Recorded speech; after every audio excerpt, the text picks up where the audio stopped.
Hola amigos, bienvenidos a este podcast especial que se realiza por el Día de la Mujer. Tenemos unas grandes invitadas, tenemos hoy a Renata Muñoz, tenemos a Jimena Flores Venegas y aquí a Teolinda Calle quien les habla. Voy a Voy a indicar primero que este podcast se realiza gracias a al auspicio del proyecto Liras de Zumpa, de Efecto Alquimia y Memorias y Delicias de Colectivo Biodiverso Chocó. Bien, voy a pedirle a Renata, que es nuestra participante más joven, que se presente a sí misma. ¿Quién eres? ¿De dónde eres? Cuéntanos. Bueno, yo me llamo Renata, tengo 24 años, soy de la parroquia de Nanegalito y actualmente estoy estudiando ingeniería en biotecnología. Súper. Dime, cuéntanos. Bueno, mi nombre es Jimena Flores, yo soy Jimena Flores Venegas, nací en la provincia de Imbabura, en Ibarra, y actualmente estoy estudiando mi doctorado en historia y estudios humanísticos con el tema de la historia de las mujeres del siglo XVI, específicamente de las mujeres conventuales, de las monjas del siglo XVI, de las carmelitas descalzas. Adicional a eso, dirijo la Fundación Efecto Alquimia, que tiene varios proyectos, entre ellos el Laboratorio de Prehistoria e Historia de la Mujer Ecuatoriana, Giras de Zumpa, que es uno de los auspiciantes de este podcast por el Día de la Mujer. También la Biblioteca de Autoras Ecuatorianas y Efecto Alquimia en sí, que se enfoca en visibilizar a los autores y autoras del país, la historia de la literatura ecuatoriana. Ah, caray. Sí, Suena, cuánto currículum. suena impresionante. Y supongo que dijiste solo lo más relevante. Oh, Bueno, un gracias, poquito, sí. Jime. Bueno, yo soy de Linda Calle, también de acá del Chocó Andino.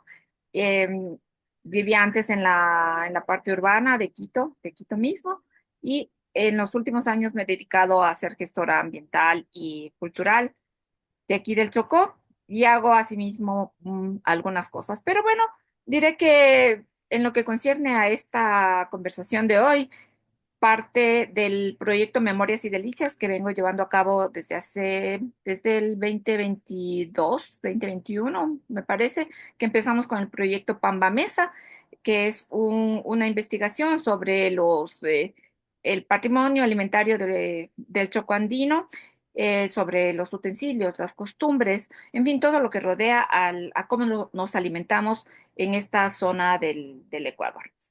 Bien, esa fue mi presentación y les había pedido a nuestras invitadas que por favor saquen los temas que deseen sacar. Y bueno, voy a empezar. Yo empiezo.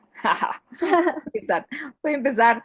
Yo eh, recuerdo mucho en el tema del patrimonio alimentario, recuerdo mucho las comidas que hacía mi abuelita, por ejemplo. O sea, cuánto ha calado en mí, no solo no solo el sabor, no solo es la memoria de los sabores, que es muy fuerte y se queda para toda la vida, sino también todo lo que tiene alrededor, ¿no? Me acuerdo, por ejemplo, cómo se hacía la fanesca, cómo nos reuníamos también para hacer, recuerdo esto, que nos reuníamos para hacer morcillas, por ejemplo, para mí eso era, wow, una cosa un Sí, poco violenta, tengo que decir, sí era un poquito violenta porque a matar el cerdo y ya saben la muchas sangre. cosas que creo que ni siquiera puedo decir en un video.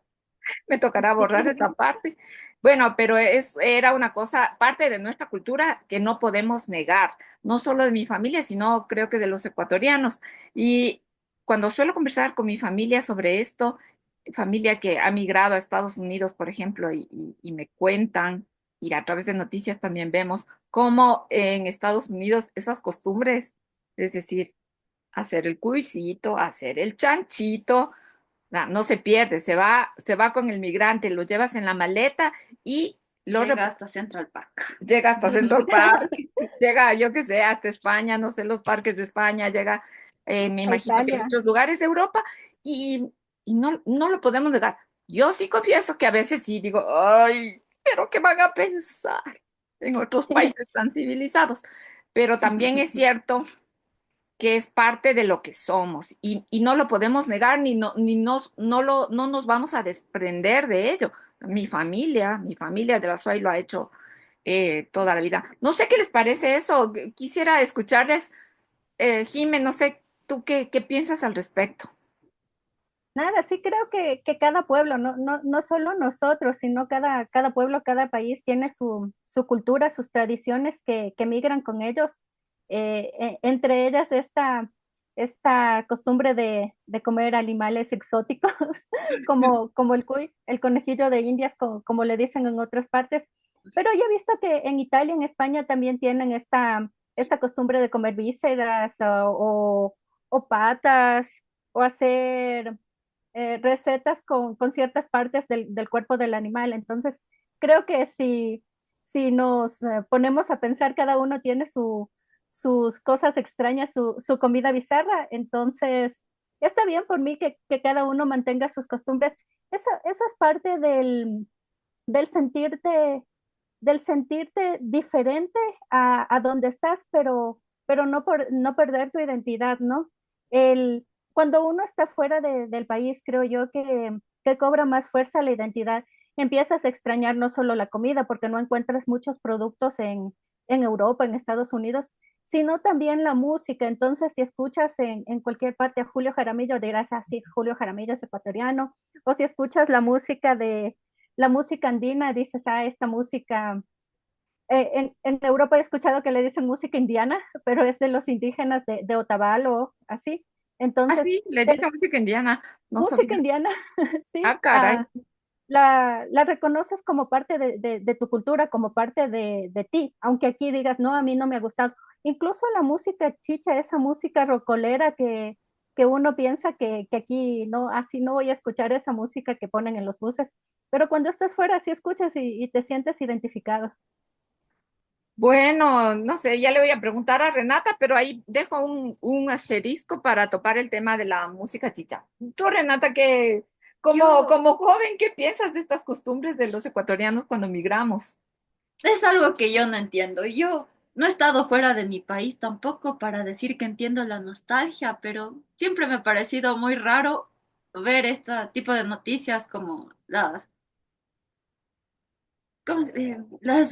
matanzas de los cerdos en Central Park de gente ecuatoriana que quiere hacer las recetas que hacían aquí, ahora ya.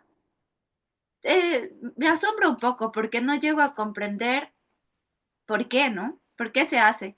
Puedo entender que haya la nostalgia por la comida, pero no entiendo mucho esa forma tan violenta realmente de hacerlo en otro país, con otras costumbres, con una cultura totalmente diferente. Pensaría que hay diferentes formas de mm, suplir esa necesidad por la comida nacional, pero esta manera en la que se hace realmente a mí no me gusta, tampoco me parece muy adecuada. Creo que aquí viene importante, viene como que cabe un aspecto importante, no sé qué piensen, es que más allá de la comida, del sabor y de la calidad de alimento que tenga una carne, la carne de res o un cerdo, lo que sea, viene la ritualidad, que es de lo que Cierto. estamos hablando, ¿no? Estamos hablando de la ritualidad. Entonces, eh, que quizá esa es la parte, o sea, comer vísceras se come en todas En partes o todas en muchos partes, lugares, claro. pero es ese contexto ritual propiamente ecuatoriano. No sabría decir si es latinoamericano, pero es como ecuatoriano, esa ritualidad alrededor de la preparación de ciertos alimentos, la que quizá puede, o quizá es la que a ti, Renata, te no comprendes, o no sé, Sí, quisiera, debe ser, pero teniendo en cuenta la ritualidad, ¿por qué se hace tan pública, no?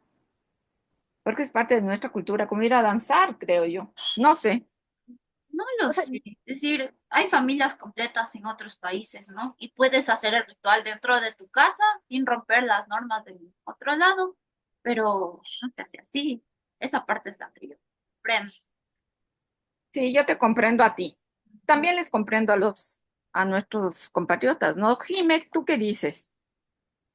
yo creo que es una parte de apropiación del espacio en el que estás habitando. es como cuando vinieron los españoles e impusieron sus prácticas en todo aspecto, la religión, la cultura, la comida, la gastronomía. Entonces creo que es lo que estamos haciendo nosotros también, una ah, no quiero no hablar de conquistas, no, pero estamos apropiándonos del espacio. Nos Claro. estamos apropiando del espacio que estamos ahora habitando. Entonces, vinieron, nos inculcaron o se mezclaron las costumbres, ahora nosotros vamos y también estamos apropiándonos del espacio para mezclarnos con el pueblo que estamos habitando ahora, el espacio que estamos habitando, ¿no? Claro, sí, o sea, tiene mucho sentido, creo que tiene mucho sentido. Es decir, tampoco es que quiero hablar de conquistas ni es el tema, pero este como sincretismo se ha Exacto, dado, reformulado. queramos o no queramos, porque la gente lleva a donde va toda una carga cultural, lleva los rituales, lleva las costumbres, lleva los sabores. Y creo que esto lo compartimos, ya digo, puede ser quizá chocante. Me imagino que en 1492, cuando hubo el encuentro de dos mundos, pues también hubo cosas que no entendían unos y otros, ¿no? Claro, O como exacto. en este caso, otra generación no entiende algunas cosas. Sí, yo creo que por ahí va.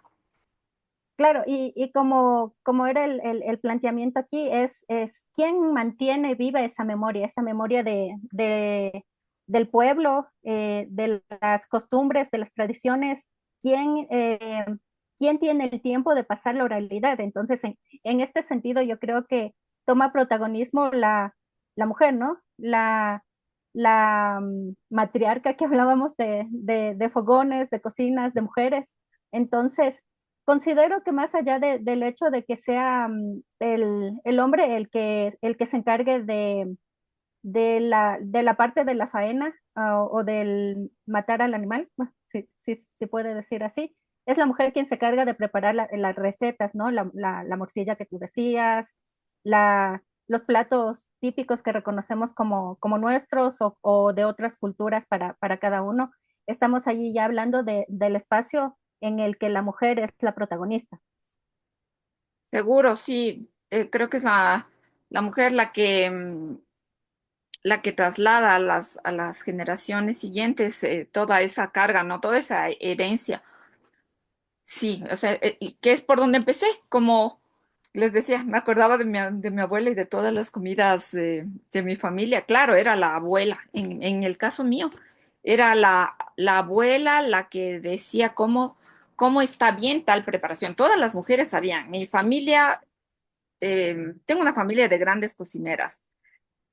Creo que allá en el Azuay tienen eso, como tienen esa virtud, pero era la abuela la que como daba el toque final entre las muy sabias, porque recuerdo que todas eran como muy sabias y quizá un poco cada cual alardeaba sus conocimientos, pero claro, era la matriarca la que decía el punto preciso cómo debe quedar tal preparación. Y todos los demás, pues, asentíamos y así es, no había discusión. Entonces eso me parece muy bonito, muy, muy lindo, son recuerdos muy gratos. Y sí comprendo, yo sí comprendo.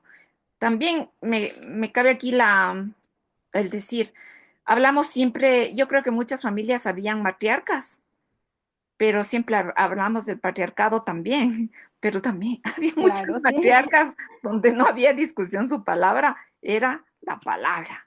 Entonces, bueno, eh, claro que a veces podemos hablar en sentidos distintos, quizá el espacio de la matriarca era un espacio reducido a ciertas cosas, y eso también, pues no, tampoco lo podemos desconocer. ¿Qué dices, Jime, sobre esto? Porque tú has estudiado todo esto, ¿no?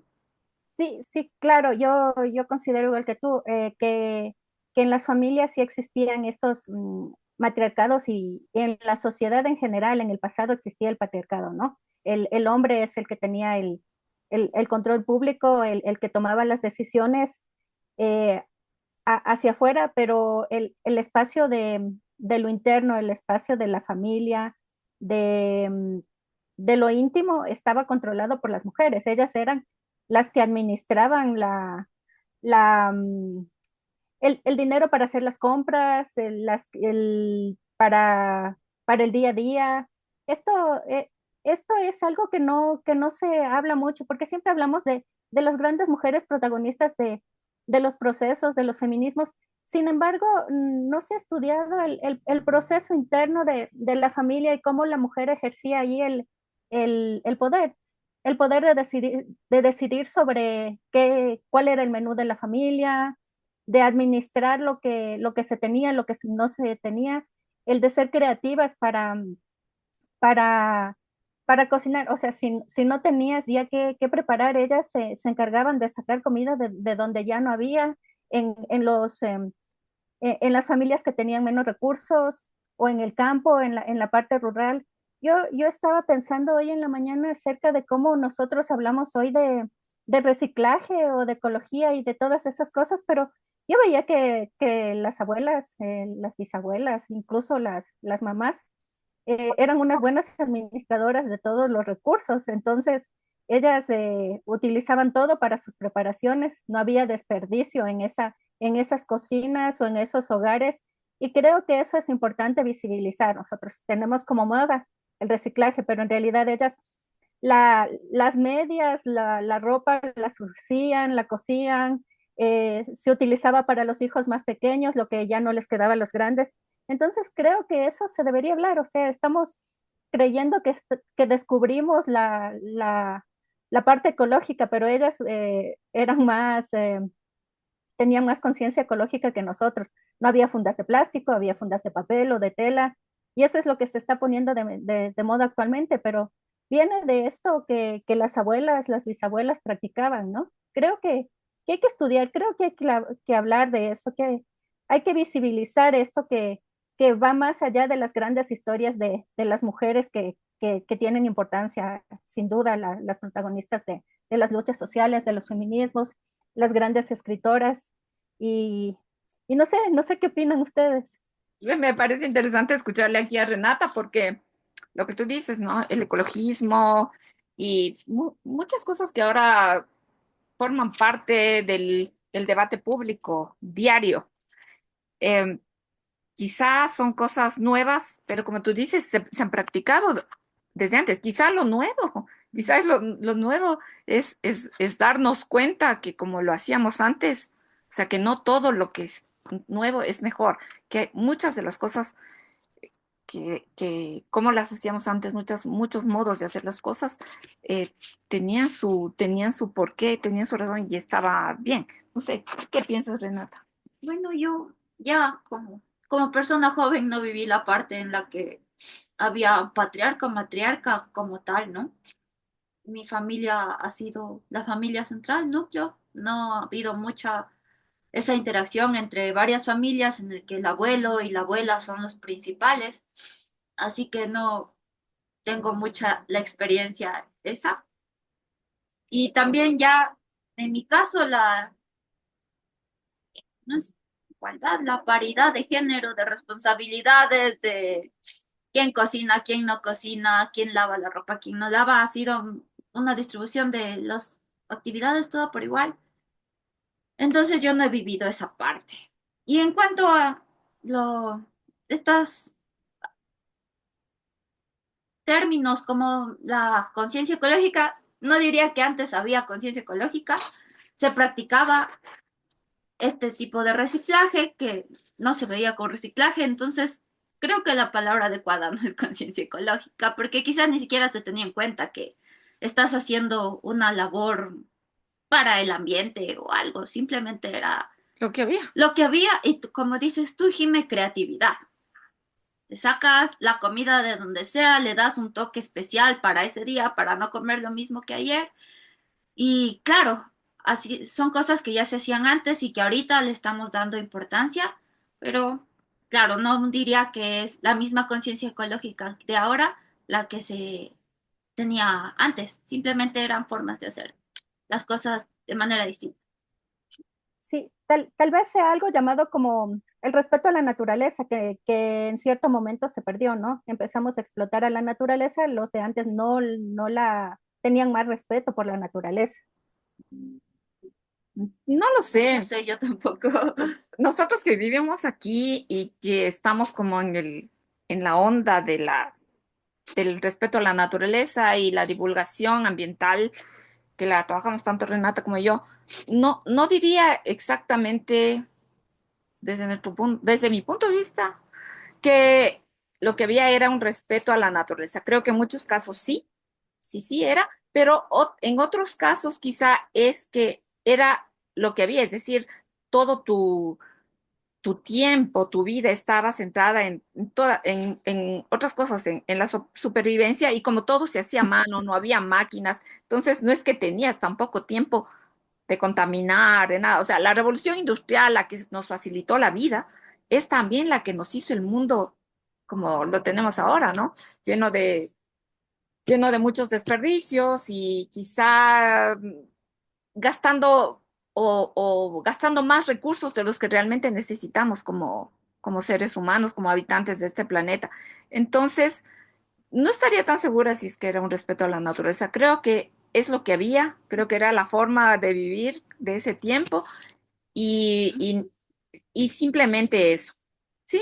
Eh, bueno, es que no, nosotras, bueno, no tenemos esa tendencia a no romantizar, porque como Justo, somos, justo iba a decir esa tendencia mía a exacto, romantizar lo que estoy viendo, porque siempre hay de mi parte esa nostalgia a la vida en el campo, que obviamente yo no la viví como protagonista, sino como pasar 3 meses en el campo con mis abuelos. Entonces, ver ese cuidado por la naturaleza, ese no desperdiciar las cosas, utilizar todo, es lo que me hace pensar en esto de la conciencia ecológica o del reciclaje, que claro, no son los términos que en el contexto de la época se utilizaron, pero es, ¿qué es lo que estamos haciendo actualmente, ¿no? Volver a cuidar la naturaleza, a ser más conscientes.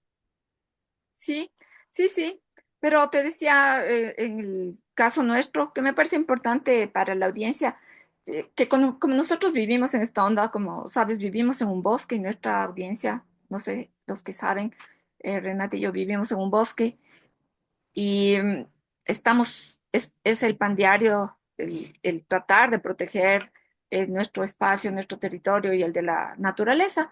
Entonces no romantizamos, pero sí vemos, no eres tú la que romantiza, Jime, no, es muchísima gente la que romantiza la, la vida en el campo y el cuidado de la naturaleza. Nosotros creo que lo vemos más objetivamente, pero todo el tiempo, como tenemos muchos visitantes acá, también vemos como la gente lo romantiza. Creo que está bien para las personas que vienen de afuera, o sea, tampoco es que está mal. Quizá cuando quizás llega un poquito a interferir es cuando por verlo mucho de esa manera, tal vez eh, no ves el fondo de las cosas. Quizá ahí, pero de ahí no, porque o sea, no es la misma realidad del que vive acá, del que vive en la ciudad. Y yo tampoco podré entender algunas cosas, ¿no? De la gente que vive en la ciudad. Renata sí, ella vive en los dos mundos, pero eso es lo que creo. O sea, vemos acá objetivamente. A veces pareciera que fuéramos como muy duras al hablar de ciertas cosas y porque no encajamos en ese mundo romántico de la naturaleza. Trabajamos mucho, muy duro, pero todo siempre objetivamente, súper objetivamente. Claro, y eso es perfecto, porque eso te ayuda a tomar las medidas necesarias frente a los contextos que se presentan. O sea, ser objetivos es una cualidad que, bueno, yo sí tiendo a romantizar las cosas porque esta parte del campo, como les decía, está vinculada a mis abuelos, a mi abuela especialmente, que me gustaría conversar de ella, em, contarles cosas de lo que ella sabía hacer, pero claro, con tiempo, con tiempo. Sí, Sí, cuéntanos, creo que a nosotras y a la audiencia les encantará. Bueno, sí, mi abuela se llamaba Soy la Rosa María. Tres En, nombres. y mi mami también tiene tres nombres, sí. Ella era una mujer que yo al principio, hace muchos años, creía que era muy dura. Ella era alguien que pensaba mucho en el qué dirán y que no era tan cariñosa y siempre estaba pendiente de que sus nietas fueran muy formalitas, que se portaran bien. Y tenía para mí esta educación, para mí era machista, que decía que tenía que atender al hombre, a mis primos, porque yo era mujer, que tenía que quedarme en la casa.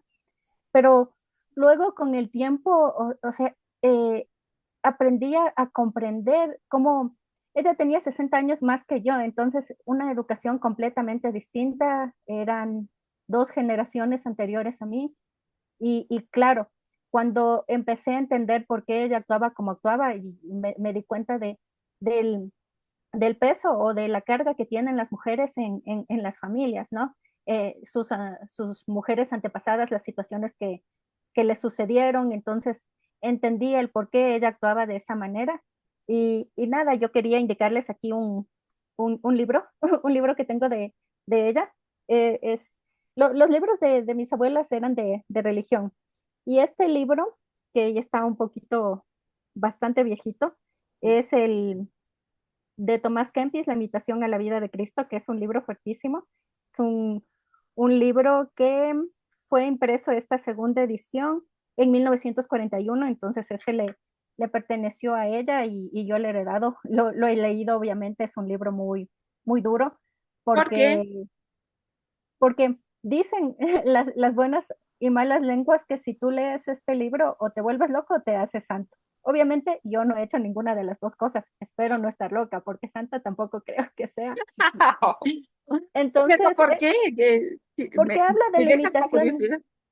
habla de la imitación de Cristo, habla de poner la otra mejilla, si alguien te hiere, te habla, habla de poner la otra mejilla, habla del amor al prójimo, pero totalmente, o sea, es un libro que, que te enseña la vida de Cristo y te dice que seas como Jesús que fue crucificado por el pecado de los demás, que, que aceptó su destino de ser el salvador del mundo. Entonces es fuerte la lectura y, y creo que es de esos libros que las abuelas leían y que de verdad trataban de inculcar en sus hijos, en sus hijas. Y nada, no lo he vuelto a leer después de que lo leí una vez. Sí creo que fue fuerte, pero es un recuerdo de la abuela y creo que es importante de estas cosas que uno no tiene que olvidarse, ¿no? Que viene de una familia muy católica, que la abuela te llevaba a la iglesia y te enseñaron a rezar el rosario y, y claro, son cosas que forman parte de tu historia personal y que son heredadas de tus ancestros, mujeres, y quería hablar de ella. Aparte de que luego tal vez hablaremos de las recetas y el contexto de la tulpa, de la cocina, para, para continuar. Qué lindo y qué impresionante, ¿no? ¿El libro? Sí, y lo que dice la Jimmy. Sí, bueno, yo no tengo ninguna formación católica ni religiosa, así que no, creo que no me impresiona mucho porque desconozco realmente de qué trata en general. Pero de la vida de Jesús sí conoces. De la vida de Jesús sí conozco un poco y Sí, una de las frases que a mí me impactó de este libro es que dice que el fuego tiembla el hierro y la tentación al hombre justo. Entonces es como que, sí, que cuando te ponen en tentación ahí es cuando en realidad ves quién eres. Te ponen a prueba. Te ponen a prueba así. Wow, Sí, sí, creo que sí, la religión está, creo que está en la mayoría de abuelas de nuestro país, los recuerdos de nuestras abuelas. Supongo que estarán mezclados con religión, un montón. sí, el contexto incluso de la comida tiene que ver con fechas de celebración religiosa, ¿no? La Semana Santa, la Fanesca, el pan. difuntos. Sí, Sí, bueno, hagamos un el, corte sí. para empezar nuevamente, ya. Vale. Mientras